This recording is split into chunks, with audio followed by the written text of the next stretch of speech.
Hey guys, welcome back to Cards and Comics. Today I've got a video on just kind of have an update video, kind of my thoughts on the coverage, especially on YouTube around the National Sports Card Collectors Convention, and just an idea around the hobby and why the history of the hobby is very important, and how it's just interesting that the theory around modern collecting is, it doesn't matter what happened pre 2018. The hobby's completely changed, and it's not anything like it was in '95 or 2005, right? And I think that is a bad take, and there's a lot of things that are very similar now and between now and what was happening then, and a lot of things we could learn and try to prevent from continuing to happen, right? So let's start with the national. So in general, what I see for the national is two things. One is it's the biggest card show in the world. Like that really means anything. More attendance doesn't mean that it's better. In fact, the number one complaint I heard more often is that the show was too big. You couldn't see everything. It was crowded. You couldn't find stuff. The national is even organized by a type of collectible. So like, let's just say the national had all the vintage in one area, the modern in one area, or mixed in one area, or just had dealers kind of say, hey, look, what's the majority of your stuff you're selling? Oh, your majority is soccer. Okay, you're in the soccer section, right? So if you wanted to find soccer cards, you know exactly where to go, right? It's not like that, and it's never been like that because they'd have to actually organize and do more than just take your money to be a dealer, right? So that's one thing.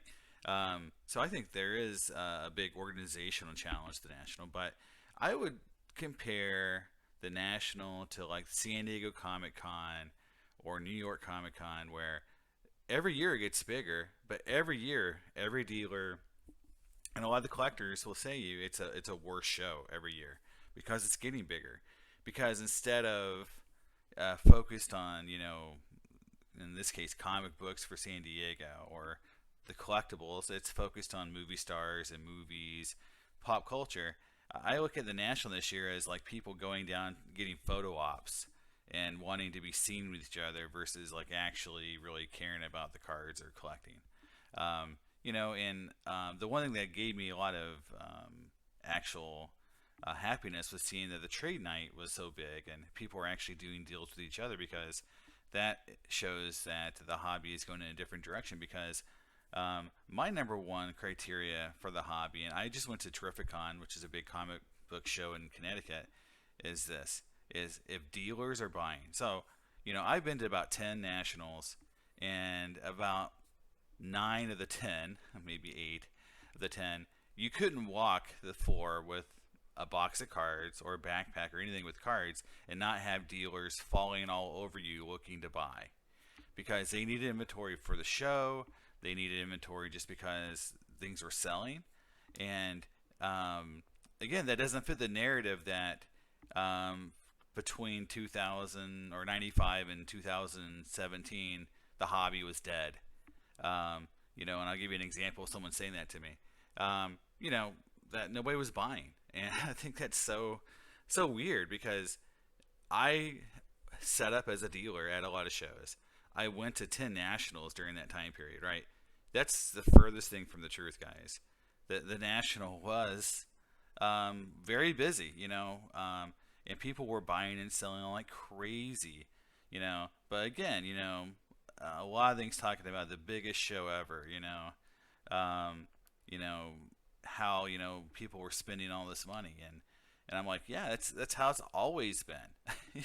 It's never been where the national wasn't like people weren't spending an insane amount of money buying crazy cards, right? So, you know, that's one of my takes of the national is just that it seemed like it was kind of like it has been, okay, and again, being bigger is not better. The fact that the dealers aren't buying inventory is because they have too much inventory because stuff isn't moving as fast. Look, a lot of these cards that went up to $2,000 and plus were hard to move.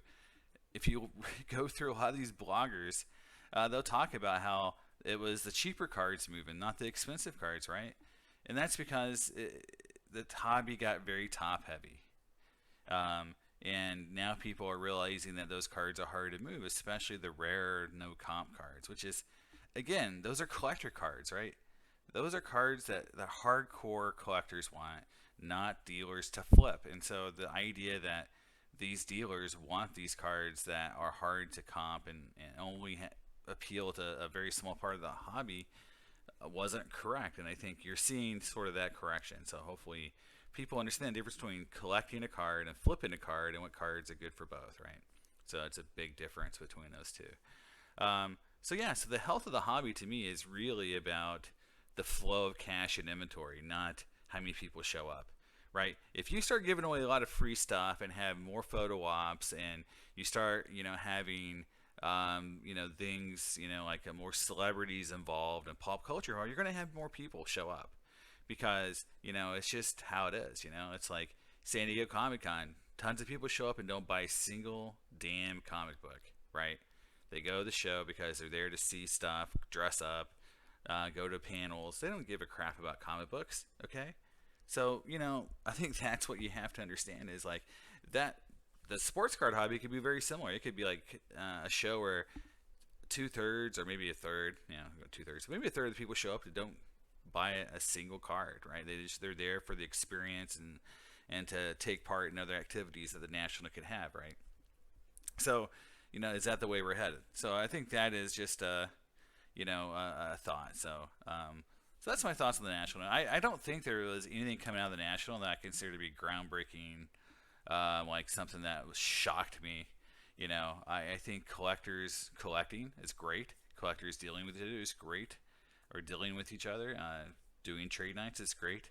If I was a dealer at this show and I paid a lot of money, I would be pissed off though that these pop-up shows are happening and they weren't getting their take right. Now I'm not a pro dealer kind of guy, even though I set up at shows. I say it's great for collectors to do that because that's what you should do, right? That's take your hobby, man, make it your own. But if I was a dealer, I'd be like, damn it, I'm probably missing out on a lot of deals and I could be involved. But they're not buying right now, and I've talked to a lot of dealers, and the reason why they're not buying is just because they're kind of invested in these heavy high-end cards too, and they can't move them, and so it's going to take a while for this kind of blockage that's in the system to kind of move through, and I think you'll see more movement, as people get more into cards that are a little more free to move in the hobby, and again, and you talk about the difference in collectors and actual investors, so. Next thing I want to talk about is the idea that the history of the hobby isn't important. So this is where I'm talking to Sports Card Anonymous on a video he posted, and and we're just I commented that that prior to 2018 that people were buying and selling at the National, and that and he's he was kind of we're going back and forth, and then I point out that in 2016 there was an enormous spike in the value of vintage cards, like enormous, like huge, like Clemente went from $25,000 cards for his PS8 rookie to 150, and he came back and said, "Well, no, I went to 90." And I'm like, "Well, you don't have VCP, dude. You got to look at all the prices. You're looking at only eBay sales, okay? You're not looking at other auction houses. You're not looking at Goodwin. You're not looking at the other auction houses, right?" And that's another problem is, a lot of these data tools aren't looking at all the data sources, right? So it's only part of the picture, but we got lots of charts and graphs that are very inaccurate and don't really give us the full picture of what's going on. But hey, it's a nice, pretty graph, guys. It looks beautiful on screen, but it's not the full picture. And if you go back 5 or 10 years, you might find information that's very useful. But guess what? Those devices don't go that far back. So hey, you got to take this information with a grain of salt. But, I pointed out that, hey, the hobby was very healthy in 2018. And, and I argued that, just because there's more attendance, dealers don't want to pay more than 60% to get inventory now. And that's not good for the hobbyists because, believe me, I've been to shows where I was getting 80% of eBay comps for cards because they needed inventory. And so, it has been better. So I'd say right now the health of the hobby is a little woozy because, there's a glut of cards at the top end that's kind of blocking the rest of it. So back to this issue of, what is, why the history is important, and just, the idea like why we should kind of learn and keep in mind what's happened in the past, right? So, I'll start with things like the articles like this. This was an article in the Wall Street Journal, I believe. Or this is posted on CNBC. And just this idea of multi-million-dollar investments, and this is like a new thing, and a new thing, right? Except for it's not.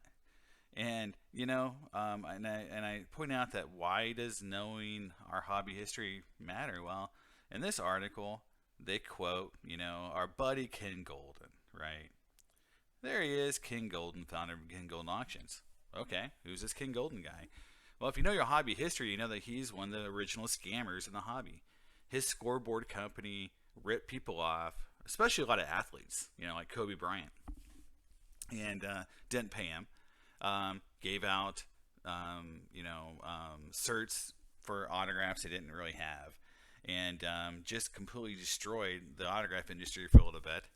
And then he went on, Shop at Home and try to sell package cards that were overpriced and scamming people at night on Hope Shopping Network, right, with Don West.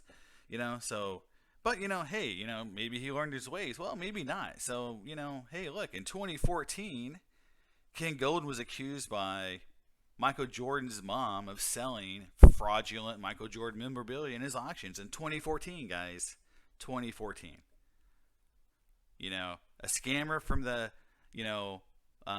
1990s and late 80s is still scamming in 2014. But, hey, the history of the hobby doesn't matter, right? What happened in 2014 has no bearing on now, or what happened in 1995, or what happened in 1989. Doesn't matter. Except for when it does. Except for when the same thing that happened in 1995 is happening in 2014 that's happening today. And, I go on National Sports Card or Sports Card Investor, and hey, Jeff's interviewing Ken Golden. Hey, whatever gets you the most clicks, dudes, right? And every time I'm negative to someone on YouTube, I get the feeling that they're really pissed off that I'm going to affect their algorithm, or I'm going to mess up their next interview with Sports Card Ladder or Ken Golden, because, they need these guys on their channel. I've been very critical of PSA. I keep bringing up, past issues of the PSA, like when it was a game, which a lot of people don't know about. Those cards are still in circulation today. Those fake cards and holders are in circulation today, guys. That's why it matters. Okay? Let's go on to, the reason why we have this myth that 1995 to 2017 doesn't matter. Articles like The Atlantic, okay?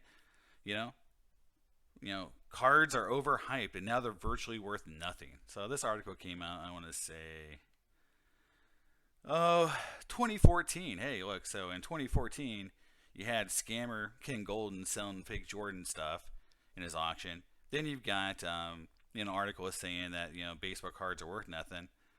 Except for, what's this? All-time record sales price set for Mickey Mantle card in 2015. Wait a minute, I thought cards were worthless. Well, who sold it? What? Ken Golden? What's going on, guys? Ken Golden. Oh, he's selling cards that are supposedly worthless and scamming people. But the history doesn't matter, right? Doesn't matter. Doesn't matter. Doesn't matter. Okay? And, let's go back to the true OG, guys. Let's go back to the OG. You guys want a hero? Here you go. Mr. Mint, 1994. Investment in baseball cards, right? The original OG guy, the original, guy out there hustling, showing us the way, right? So again, I look at like guys like Al Rose. I ran into Al Rose multiple times in shows, and he was kind of a jerk. He's like threw cards around and if you watch his videos, go watch his videos and watch him like just destroy people's collectibles while he's in their house, looking at them. Just a total ass, really. But he had a personality, right? He he would have been made for YouTube. If he was on YouTube today, people he would have like a billion followers because people be like, yeah, this guy, he's a hustler, right? You know, okay, you're a hustler mentality. He's still a scumbag who would destroy people's stuff because he wanted to look good on video. I mean, he took my cards out of my box one time, threw them on the table, and then when I didn't want to sell them to him, he basically told me I was like an ass, for even wasting his time. Yeah. But that's and I'm not saying that these newer. I think the newer folks actually in the hobby are nicer, which is great. But the idea that hustling and having a guy be a hustler, it's 1994, guys. But it didn't happen. There wasn't people talking about investing in cards in '94 and making money in 2014 and setting record prices in 2015 or in 2016. Roberto Clemente rookie cards go from $25,000 to $150,000, or every other freaking Hall of Fame rookie card, doubling, tripling, quadrupling in price. That didn't happen. It was just a flat desert, sands of time where nothing happened, right? So, and I'll leave you this last bit. The reason why it matters is, I just mentioned WeWag. Cards are still in the market. Operation Bullpen. There's thousands, maybe hundreds of thousands of Mickey Mantle autographs that are still in circulation that people think are real every day. I ran into one, my local cards shop, a couple years ago, and I told, Indie Card Exchange, I'm like, hey, that Mantle is fake. It's 100% Operation Bullpen card. Don't buy it. Don't buy that, because it's fake. Because these are the telltale signs. These is what's fake. If you read Operation Bullpen, they talk about it, okay? These things still happen today. You have to know what's fake is out there. You have to know the history. You have to know what's happened, okay? If you don't know what's happened, you're going to get ripped off. And the last thing is, with all these new folks coming to the hobby, it's awesome. Welcome. But you need to know what's going on. You need to know your history a little bit. You need to talk to some folks who've been in the game a little bit, so they can give you some perspective. I challenge these YouTubers to go talk to actual dealers who've been involved in dealing since the 90s. Go talk to Levi, okay, from 707 Cards. He's a really pretty cool guy. Go talk to him. Put him on your show. I don't interview folks. I'm not cool enough. But, interview those guys. Bring one to your show. See what they have to say. Okay, it's going to be a different story. Okay, maybe it's not the story you want to put out there, but but it's important, and I encourage you guys to learn the history, learn what's happened, learn to protect yourself, because in my opinion, you're not a veteran in this hobby, okay, until you've been ripped off. I got ripped off by When It Was a Game. I've been ripped off by PSA. I've been ripped off by multiple people, and that's just what happens when you're a collector in this market, because you want to believe things are real. You want to believe that King Golden is your buddy and selling you something at a lower price. You want to believe that vintage card that you're picking up from a dealer who's selling only graded cards but has these 5 raw cards magic on his table that all look near mint to mint, that those cards aren't altered. And the reason why they're just not graded yet is because you just haven't time, I just haven't had time to send those in yet. No, they're freaking trimmed. Okay? But I want to believe they're real because I want to get a deal, and I want to, because I want to believe, okay? And not knowing your history, not knowing when to believe and when not to believe is important. So I just encourage you, learn it, learn your history, learn what's happened in the hobby, because the theme of this hobby should be the talking head theme as it ever was, because the same people and the same cast of characters and the same issues come back over and over and over. And so I'll leave you with that, and hope you guys have a great day. I'm not trying to be a Debbie Downer in the hobby. This kind of stuff fires me up because it just feels like people just want to be willfully ignorant about what's going on and not want to learn from the past. So, all right, I'll talk to you guys next time, and have a great day.